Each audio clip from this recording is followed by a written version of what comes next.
Dapat ito ang mga nasa isip kapag may matinding problema ka. Hindi mo na maibabalik ang oras. Andiyan na yan, harapin mo na. At kahit anong gawin mo, hindi mo na maibabalik ang umpisa. Ang pwede mong baguhin ay ang mga susunod na pangyayari.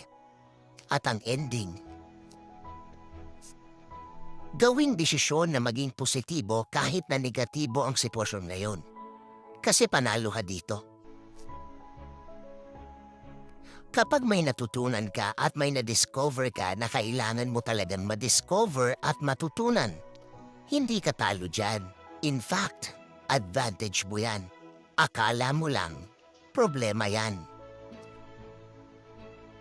Namomroblema ka dahil ayaw mong mag-let go. Pero, ready ka nang mag-grow. Ang nakaraan ay isang reference, hindi permanent residence. Matutong tumanggap at mag-move on. Kapag may umagang dumating, tandaan, sign yan na pwede mong baguhin o ibahin ang ginawa mo kahapon. Mag-start ng fresh at bago. Ang mga bagay sa buhay na hindi natin kayang kontrolin ay mga bagay na may itinuturo sa atin. Tandaan, walang makakapigil sa'yo kung magdedesisyon ka na magbago o mag-move on. Buuin sa sarili mo na baguhin ang lahat at hingin ang guidance ng Diyos sa pagbabagong gusto mo. Sa bandang dulo, lahat tayo ay kailangan magdesisyon na mag-let go ng mga bagay na humihila sa atin sa nakaraan. Tigilan ang drama at mabuhay ng tunay na buhay.